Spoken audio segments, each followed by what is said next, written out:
May I come in, sir? Yes, please come. Come in, come in. Good evening, sir. Good evening, sir.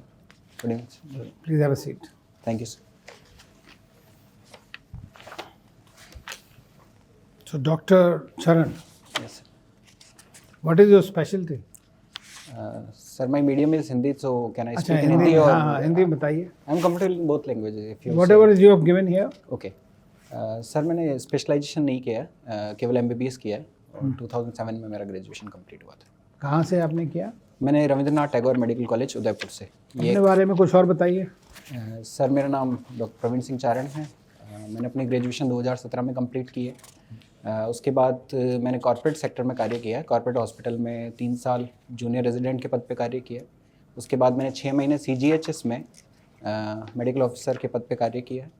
2021 की civil service exam से मुझे Indian corporate law service allocate हुआ था और अभी मैं on job training Jaipur ROC में as assistant director कार्य कर रहा हूँ. फ्री समय में मैं ट्रैवल ब्लॉग्स देखता हूँ और एक ऑर्गेनाइज्ड वे में टेली कंसल्टेशन नीडी लोगों को प्रोवाइड करवाता हूँ. बहुत बढ़िया.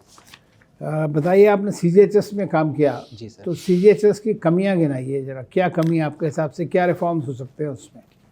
सर CGHS में बहुत ही अच्छा एक हेल्थ इंश्योरेंस स्कीम है. लेकिन अगर कमियों की बात की जाए तो पेंशनर्स जो हैं वो बड़े बेनिफिशरीज़ हैं. तो पेंशनर्स के लिए मुझे लगता है कि टाइम स्लॉट्स करना चाहिए और टोकन व्यवस्था उनके लिए करनी चाहिए ताकि उनको लॉन्ग क्यूज़ में ना लगना पड़े.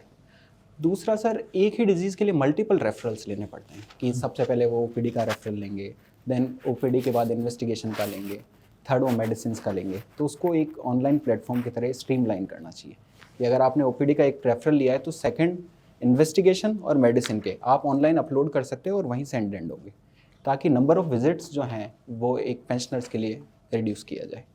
तीसरा मुझे लगता है कि जो मेडिसिन जो डिस्ट्रीब्यूशन होता है CGHS पे उसका बल्क प्रोक्योरमेंट सेंट्रल गवर्नमेंट को करना चाहिए ताकि कॉस्ट कटिंग हो पाए. क्योंकि हम लोकली परचेज़ करते हैं अपोलो फार्मेसी से या किसी पर्टिकुलर फार्मेसी से जहाँ टेंडर जाता है तो उससे कॉस्ट गवर्नमेंट को बहुत आती है.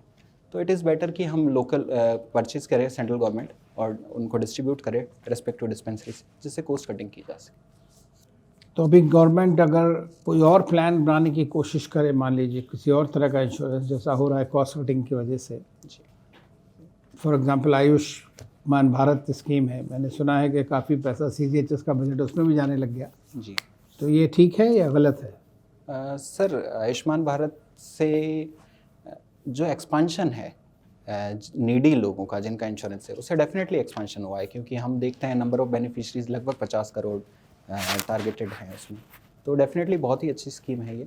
लेकिन साथ में आयुष्मान भारत में सबसे बड़ी समस्या है कि सर उसमें OPD कवरेजेस नहीं और जो हमारा आउट ऑफ पॉकेट एक्सपेंडिचर जो लगभग 40% है उसमें मैक्सिमम खर्चा जो है वो OPD खर्चा है. तो उसको भी मुझे लगता है कि गवर्नमेंट को आगे ट्राई करना चाहिए कि OPD वाले खर्चे को भी इंक्लूड करें. तो अगर आप जानते हैं कि हेल्थ क्राइसिस सबसे बड़ी चीज़ है, तो अगर आप मान लीजिए डॉक्टर हैं, डॉक्टरी मेडिकल प्रोफेशन में करते रहते तो ज़्यादा अच्छा नहीं था? सर IAS में होकर के आप क्या नई चीज़ करेंगे? सर डेफिनेटली मैं आपसे बिल्कुल अग्री करता हूँ कि बहुत ही नॉवल प्रोफेशन है और बहुत अपॉर्चुनिटीज़ मिलती है लोगों को सर्व करने के लिए और बहुत कॉग्निटिव ईज़ भी मिलती है साथ में. सर ये एक मेरा निजी कारण था जो अंत में सार्वजनिक कारण बन गया क्योंकि ड्यूरिंग MBBS मेरा विजुअल इम्पेयरमेंट स्टार्ट हो गया और अभी लगभग 50% मेरा विजुअल इम्पेयरमेंट है और भविष्य में अगर ये बढ़ता है तो मैं मेडिकली फिट नहीं रहूँगा कि मैं मेडिकल फील्ड में परस्यू कर सकूँ. तो मैंने अपना as a career civil services को चूज़ किया जहाँ गवर्नमेंट रिकॉग्नाइज़ करती है कि विजुअल इम्पेयरमेंट के साथ भी आप देश को सर्व कर सकते हैं. और ड्यूरिंग प्रिपरेशन जब मैंने पढ़ा सोसाइटी, इकोनॉमी, एनवायरनमेंट की प्रॉब्लम्स तो मुझे बहुत अंदर से लगा कि बेटर तरीके से हम सोसाइटी को सर्व कर सकते हैं. तो एक निजी कारण अंत में सार्वजनिक कारण में बदल गया sir. Thank you. Praveen ji. जी सर. आपने सस्टेनेबल डेवलपमेंट गोल के बारे में पढ़े हैं? जी सर. क्या है SDG क्या है? सर SDGs एक ग्लोबल विज़न है जिसमें हमें बहुत सारे पैमानों पे 2030 तक कुछ सेट टारगेट ऑब्जेक्टिव क्राइटेरियाज को फॉलो करने हैं. इसमें सोशल भी है, इकोनॉमिक भी है, एनवायरमेंटल भी है और हेल्थ रिलेटेड भी है. जैसे ज़ीरो पॉवर्टी करना है हमें एक्सेसिबल हेल्थ प्रोवाइड करनी है या हमारा अर्बनाइजेशन जो है वो इंक्लूसिव होना चाहिए या हमें कॉर्पोरेट्स को भी इम्प्रूव करना है. साथ में ग्लोबल वार्मिंग, क्लाइमेट चेंज, इससे निहित भी उसमें टारगेट्स रखे गए हैं। एसडीजी किसने बनाया, वो कब बनाया? सर एसडीजी की शुरुआत 2015 से 2030 इसका टारगेट रखा है। इससे पहले मिलेनियल डेवलपमेंट गोल्स थे जिनका क्लोजिंग 2015 था। और किसने बनाया है? सर ये यूएन इनिशिएटिव है। यूएन? सर जैसा मैं रिकॉल कर पा रहा हूँ यूएन, और मैं इसके बारे में अगर और पढ़ूंगा सर। ओके, आपने एमडीजी के बारे में बताया, जी सर। तो एसडीजी 3 किसका ऊपर है? हेल्थ के ऊपर? SDG 3 sir health for all. Yes sir, health for all. तो एसडीजी 3 और करस्पॉन्डिंग एमडीजी में क्या फ़र्क है? सर एमडीजी मैं अभी रिकॉल नहीं कर पा रहा हूँ, पर एमडीजी के health related targets preventive health पे थे। जिस तरह मैं टीबी को रिकॉल कर पा रहा हूँ कि टीबी से रिलेटेड एमडीजी में टारगेट्स थे। और एसडीजी में क्या फ़र्क है? सर एसडीजी में कुछ ऑब्जेक्टिव क्राइटेरियाज लिए हैं, जैसे हमें एमएमआर जो है। आपने पढ़े हैं या ऐसे ही बोल देते हैं? जी सर। आपको पता है या आप ऐसे ही गेस कर रहे हैं? नहीं सर, आई एम अवेयर कि इन्फेंट मोर्टिलिटी रेट के ऑब्जेक्टिव सेट क्राइटेरियाज हैं। वो तो एमडीजी में भी था।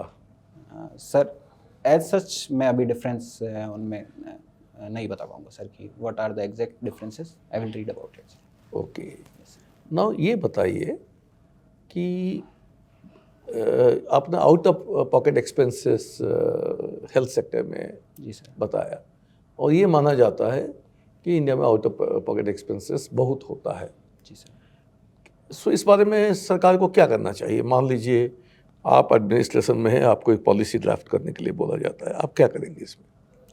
Sir out of pocket expenditure का मुख्य कारण जो है वो हमारे इंश्योरेंस स्कीम्स में है। जैसे आयुष्मान भारत में भी ओपीडी कवरेजेस इंक्लूडेड नहीं है, और जैसे मैंने पहले भी बात की है कि हमारा जो मेडिकल खर्चा है उसमें 90% जो है वो ओपीडी एक्सपेंसेस आता है। तो सरकार क्यों मेडिकल हॉस्पिटल्स नहीं बनाती, मेडिकल कॉलेजेस नहीं बनाती, ताकि ये इंश्योरेंस का क्या जरूरत है? फ्री मेडिकल तो ऐसी सर्विस देना चाहिए, सरकार फ्री इंश्योरेंस दे रही है, सरकार इंफ्रास्ट्रक्चर क्यों नहीं बनाती? सर मैं बिल्कुल आपसे सहमत हूँ इस बात पे। और अगर हम हिस्टोरिकली देखें कि जब देश आज़ाद हुआ, नेचुरली कॉर्पोरेट सेक्टर इंडिया में ग्रो किया है।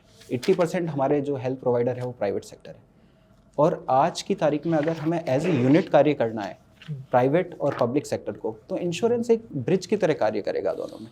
तो इंश्योरेंस एक बहुत ही वाइटल टूल है जिसमें हम इफेक्टिव तरीके से कॉर्पोरेट सेक्टर को यूटिलाइज कर सकते हैं। दूसरा मुझे लगता है सर कि हेल्थ सेक्टर में, पब्लिक सेक्टर में भी कार्य हुआ है। 2014 से लेके अब तक number of medical colleges double हुए हैं। MBBS, number of MBBS doctors भी 2014 से अभी तक सर डबल हुए हैं, और पीजी सीट्स में तो लगभग 130% का इजाफा है।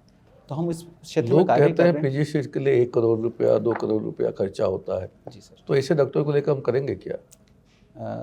सर प्राइवेट सेक्टर्स में जो है वो फीस रेगुलेटेड नहीं है, और बिल्कुल ठीक बात है। रिसेंटली लगभग 8 करोड़ रुपीज़ में रेडियोलॉजी की सीट एक प्राइवेट इंस्टीट्यूट ने सेल की है। तो बिल्कुल ठीक बात है कि मेडिकल प्रोफेशन ऐसा प्रोफेशन है जिसमें आपकी सोशल और मॉरल रिस्पॉन्सिबिलिटी बनती है समाज के प्रति। अगर आप 8 करोड़ कोई व्यक्ति फीस देगा तो उसका प्राइमरी टारगेट जो रहेगा, he want to earn money. चलो एक आखिरी सवाल है। जी सर। नारी शक्ति बंधन अधिनियम 2023 क्या है? Sir I am not aware about sir, I will read. Thank you.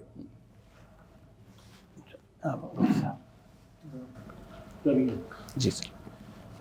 एक वैक्सीनेशन से रिलेटेड एक बात बताइए कि जनरली हम देखते हैं कि वैक्सीनेशन का पर्पस होता है, जब हमें वैक्सीनेशन लग जाता है उसके बाद वो बीमारी हमें दोबारा नहीं होती, खासतौर पर बच्चों में हम देखते हैं। लेकिन जब कोविड की वैक्सीनेशंस लगी, 2 डोज लगे, बूस्टर डोज भी लगे, उसके बाद भी देखा गया कि ये बीमारी लोगों में आई, उन लोगों में भी आई जिनको वैक्सीनेशन था। तो ऐसा क्यों हुआ? सर वैक्सीन किसी भी बीमारी के लिए जब बनती है तो उसके स्ट्रेन्स को स्टडी किया जाता है कि एंटीजन, उसके अगेंस्ट हम एंटीबॉडीज़ बनाते हैं।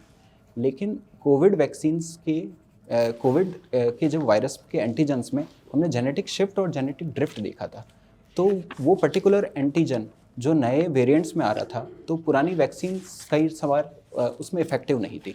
तो शिफ्ट और ड्रिफ्ट कुछ वेरिएंट्स में अधिक था, उसके कारण उसमें हमें रेजिस्टेंस के केसेस दिखाई दिए। लेकिन अगर म्यूटेशन हो, अगर लॉन्ग टर्म में देखें तो ये वैक्सीन इनइफेक्टिव है। अगर ज़्यादा म्यूटेशन, क्योंकि कोविड वायरस जो है उसका म्यूटेशन का जो साइकिल है वो बहुत फास्ट है as compare to other virus of the same family. Sir ये डिपेंड करेगा कि किस तरह की वैक्सीन है। अगर आरएनए वैक्सीन या डीएनए वैक्सीन है तो डेफिनेटली सर म्यूटेशन के बाद वो इफेक्टिव नहीं रहेगी।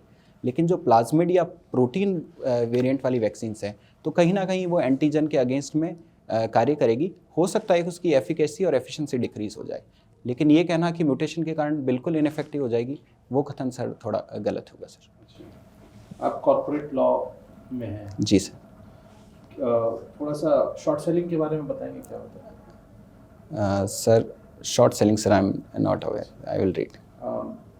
अभी अदानी और हिंडनबर्ग केस को लेके सेबी के उसके रोल को लेके सुप्रीम कोर्ट ने जजमेंट दिया। क्या था जजमेंट और क्यों वो आया? सर सुप्रीम कोर्ट का जैसे मैं रिकॉल कर पा रहा हूँ कि उन्होंने इंडिपेंडेंट खुद ने सो मोटो कॉग्निजेंस लेके और उसमें दे आर सेइंग कि we will set up a committee for speedy investigation in this Hindenburg case. उतना सर मैं रिकॉल कर पा रहा हूँ। ओके। हाँ, इसके अलावा थोड़ा सा मुझे बताइए कि इंटरनेशनल रिलेशंस की अगर हम बात करें तो जो इजराइल और हमास के बीच युद्ध चल रहा है, इंडिया के ऊपर उसका क्या इम्पैक्ट? सर विश्व के किसी भी कोने में अगर वॉर होता है तो आज वर्ल्ड जो है बहुत ही ग्लोबली इंटरकनेक्टेड है और वहाँ पे ग्लोबल सप्लाई चेन का हर कंट्री हिस्सा है। तो कहीं ना कहीं वॉर से इंडिया को नेगेटिवली अफेक्ट ये चीज़ करेगी क्योंकि हम सप्लाई चेन का इजराइल और पैलेस्टीन पार्ट है। दूसरा सर कई बार डीहाइफनेशन की पॉलिसी में हमें टाइट रोड डिप्लोमेसी का भी सहारा लेना पड़ता है क्योंकि जब ग्लोबल वॉर होते हैं, क्योंकि हमें दोनों ही पक्षों से हमारे रिलेशन मजबूत करने हैं। तो इंडिया में इसमें नेगेटिव चैलेंजेस हैं, लेकिन साथ ही हम ग्लोबली वॉइस रेज कर सकते हैं। वहाँ पे फंडामेंटल राइट्स का वायलेशन ना हुआ, उसमें हमारी एक छवि भी हम इसी सेम समय पे हम एक इंटरनेशनल छवि भी छोड़ सकते हैं कि किस तरह हम फंडामेंटल राइट्स का जहाँ वायलेशन होता है उनके लिए वोकल रहते हैं। तो दोनों तरीके से इंडिया इसको यूटिलाइज कर सकता है। इकोनॉमिक इम्पैक्ट क्या पड़ेगा? Sir economic impact as such तो sir exactly I can't say कि इकोनॉमिक इम्पैक्ट क्या होगा, लेकिन सर बहुत सारी ट्रेड रूट्स वो है, अगर फ्यूचर में ये रहता है तो ब्लॉक हो सकते हैं, तो वो इकोनॉमिकली नेगेटिव इम्पैक्ट कर सकता है India. One last thing, Covid के दौरान हमारे देश में काफ़ी जान का नुकसान हुआ। जी सर। तो ये आप इसका जो कारण है आप क्या मानते हैं कि जो हेल्थ फैसिलिटीज़ थी वो प्रॉपर नहीं थी, या एक्चुअली वायरस इतना ख़तरनाक था कि इससे पहले कि ट्रीटमेंट शुरू हो पाता लोगों की जान जाना शुरू हो?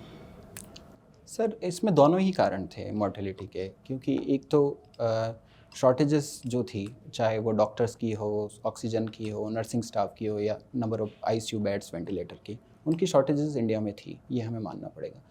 दूसरा जो सेकंड फेज़ जो कोविड की थी वो बहुत ही अधिक वायरुलेंट थी, और मैं उस समय एक कॉर्पोरेट अस्पताल में कार्य कर रहा था, तो मैंने लोगों को with in the 1 day deteriorate होते हुए देखा था। तो इसकी वायरुलेंस फैक्टर भी बहुत अधिक था। तो दोनों ही फैक्टर रिस्पॉन्सिबल थे जिनके कारण हमें हाई मॉर्टेलिटी देखने को मिली। सेकेंड फेज में गाइडलाइंस नहीं थी प्रॉपर, ये आप मानेंगे जनवरी के बाद, जनवरी 2021 के आसपास हम देखते हैं कि जो है एक वो होता है कि अब वैक्सीन आ गई है तो अब सब ठीक हो जाएगा, और फिर मार्च अप्रैल के बाद ऑल ऑफ अ सडन एक पीक आता है। सो ये नेचुरल साइकिल था उस वायरस का, या फिर ये हमारी लापरवाही से हुआ? सर इसमें भी दोनों फैक्टर थे कि नेचुरल साइकिल उस वायरस का डेफिनेटली था ही, और हम थोड़ा सा रिलेक्टेंट थे क्योंकि हम फर्स्ट लॉकडाउन में इकोनॉमी ने काफ़ी जो स्टैग्नेशन फेस किया था, और भारत एक कंजप्शन बेस्ड इकोनॉमी है, बहुत सारे लोग यहाँ बीपीएल हैं लगभग 22%, और बहुत सारे माइग्रेंट लेबरर्स भी थे। तो गवर्नमेंट को इतना स्ट्रिक्ट वो सेकंड लॉकडाउन तक नहीं सस्टेन कर पाए, तो उनको मार्केट ओपन करना था, लेकिन हम मार्केट उसको और बेहतर तरीके से ओपन कर सकते थे। हम कोविड अप्रोप्रिएट बिहेवियर को लागू करवा सकते थे, वहाँ हमसे एक गलती हुई। लेकिन सर कोविड गाइडलाइंस जो थी वो फर्स्ट वेव से सेकंड वेव थर्ड वेव तक हमेशा बनी रही थी, लेकिन लोगों ने उसे अवेयर नहीं किया, या हम कह सकते हैं कि प्रशासन की भी वहाँ पे कहीं चूक रही। Thank you, Mr. Praveen Singh Charan. जी sir. Suppose you want to send some money to somebody in or something to any foreign country. Under which scheme of the RBI you send the money? Which scheme of RBI?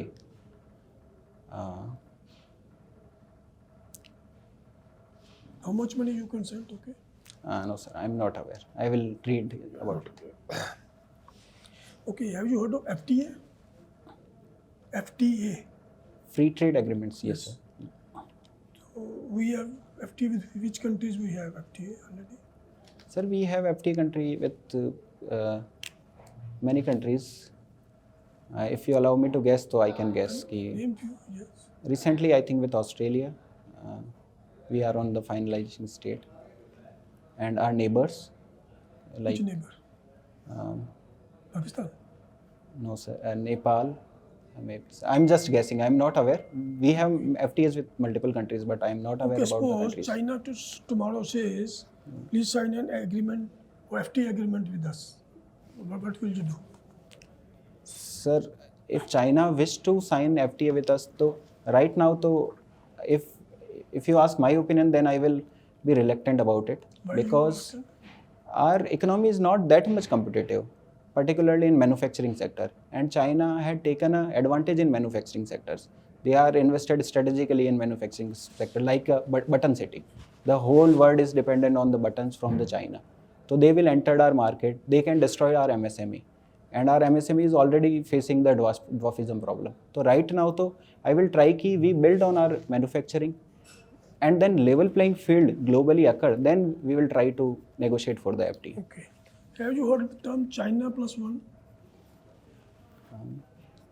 With context to Hong Kong, Taiwan. No, that is one China. Okay. China plus one. Sir, I have heard but not able to recall right now. We are now talking of Europe plus one also. Sir, right now I am not able to recall. You are not agreeing. Okay. See, Ukraine and Russia, there were so many causes for war. What was the immediate trigger?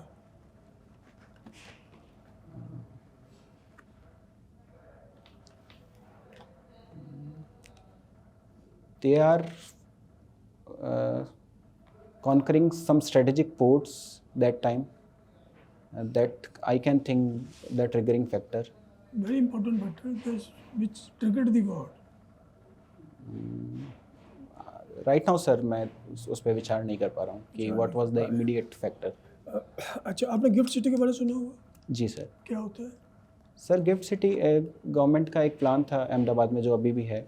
उसमें forest investment को attract करने के लिए वो एक planning थी जिसमें बहुत सारे कंप्लाइंस बर्डन को रिड्यूस किया कि अगर आप पर्टिकुलर फॉरेन इन्वेस्टमेंट लाते हैं तो कंप्लाइंस बर्डन भी होगा और टैक्स हॉलीडेज भी दिया गया है उसमें to attract FDI in India.